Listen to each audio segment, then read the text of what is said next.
and we've had discussions with their executive. And we felt by now they must have also talked to their members. We also intend to, or we did some meetings and workshops with institution heads. Those are the training institutions who are providing training for those who have gone through the formal school systems. Like you go to the GTTI, the MDI, University of the Gambia, Gambia College, and all other institutions. We've had workshops with those people. Recently we did one that was just yesterday. We completed one. And we are also thinking of meeting government departments, like we'll be meeting MOTAI, Ministry of Trade and Employment. Now we also intend to meet GCCI, the parent body for most companies and employing agencies or potential employers. We also intend to meet some NGOs.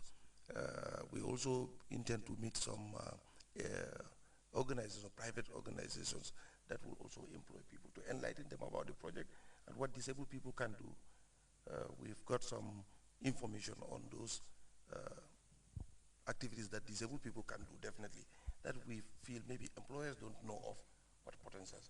Like when you talk of somebody using, somebody who is blind using a computer to do his daily work, he can access his emails, he can write his reports and all of that. You tell some other people, they will say, well, that's strange. But then we have people in this country who can do that.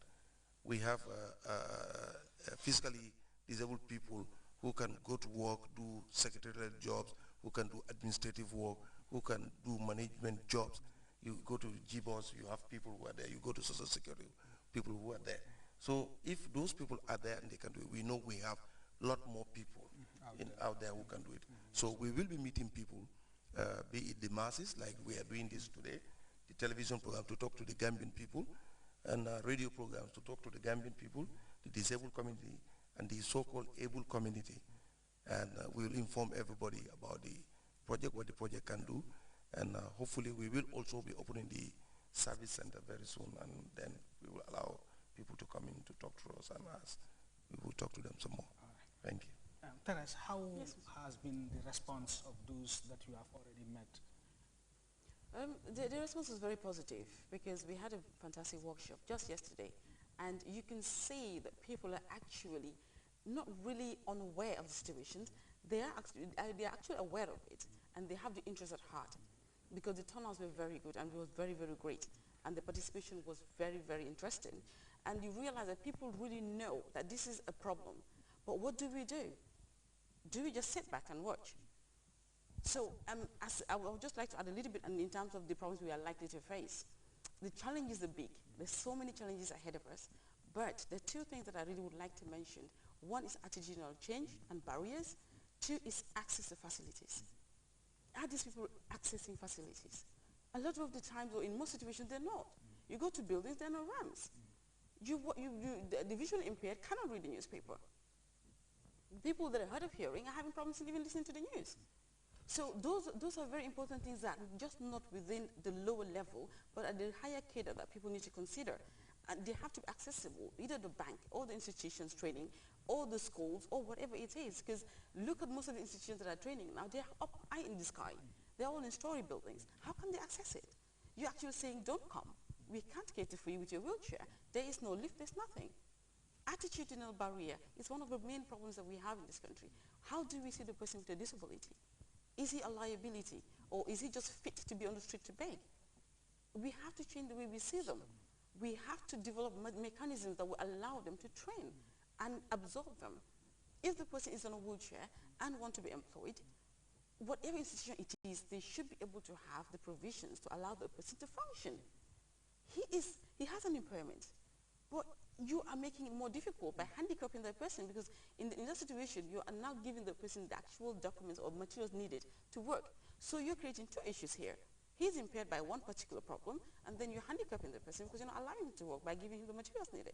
So it's like people are out there, some people are there, they know about it. They want to come out, but we have to create that forum. And that is why DES is here, to create that opportunity of allowing those institutions and this project to come together, work hand in hand, and be able to create a way forward. Because DES alone cannot do it. This alone cannot do it. We can give you the statistics, we can give you the data, we can say these people are not working, this is the percentage of disability in this country, but at the end of the day, we can't do it alone. We need institutions, we need the bodies, the training institutions, the employees, private, government, everybody. We need everyone to come together so we can do it. Because disability employment is, as rightly my colleague mentioned, you might not be affected. Your cousin might be affected. Your friend might be affected. Someone else might be affected. And Sani has mentioned it. Nobody's immune to disability. You wake up fine, you woke up, then the next day a stroke is there. There's a disability. You want to go on the road, accident, boom, there's a disability. Do we cater for ourselves? But sometimes it's not like catering for somebody else, but cater for yourself. Because tomorrow you can be a victim. So we want these people to be absorbed, given the opportunity. As you said, it's not about the disability. They have abilities in them. And so long as these institutions are coming out to show that we're interested, we can work with you. We're hoping that it will go forward and we will be able to progress and go ahead. Sally, the way I'm seeing things, this is not a project that is helping to empower people living with disability, but it is a project that is helping to empower everybody, people living with disability and people living without disability. Because like you said in your introduction, we are all affected one way or the other. You might have a friend or a relative who is living with a disability. So I think this is a very, very, very good project that people need to embrace. Exactly. This is why we have it as our project, and we should be all mindful of the fact that it's not only our soul as the team here, but it's everybody's soul as Gambians. And we should be able to embrace, what this project is trying to come up with. And it is one of the measures to address these situations. And there are others which we think we should still advocate for, to see how best we will be able to join hands so that all hands will be on deck to support persons with disability, to show that yes, it is me today, but it could be you tomorrow.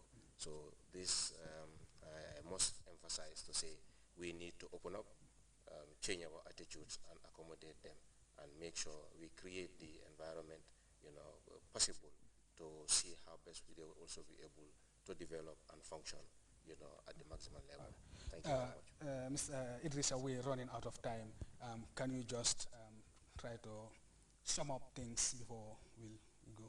Well, thank you very much, Mr. Jallo. Well, this project is here to help our brothers, our sisters, and who knows, maybe ourselves tomorrow. Because like my colleague said, nobody is immune to disability. With all the diseases we have, with all the accidents that happen, you never know whether you fall victim. So we appealing to the Gambian community to understand the need to absorb our people so that we form part of this group, and together we alleviate and make a better living for all. Thank you. Sum up in 30 seconds. Briefly, my plea will be that we're begging all institutions that are training to please come up with data about disabilities.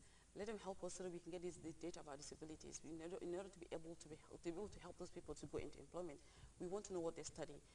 In their forms, every institution, university all the way down, please let them put in their forms sections of disability, what the person is suffering, what is it, and what the person is studying. At least we can create a database for disabled people that will need employment.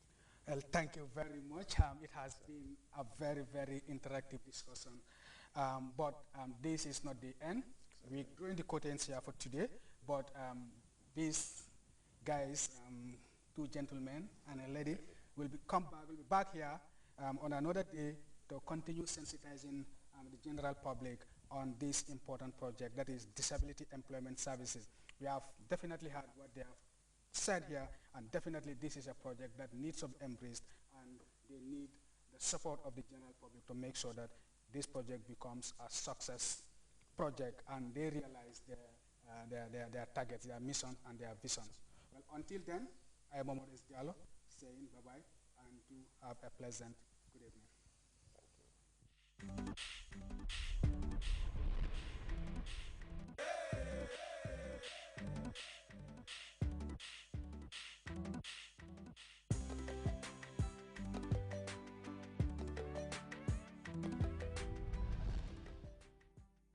A dream born 11 years years ago has metamorphosed into the best education provider at the daycare, nursery,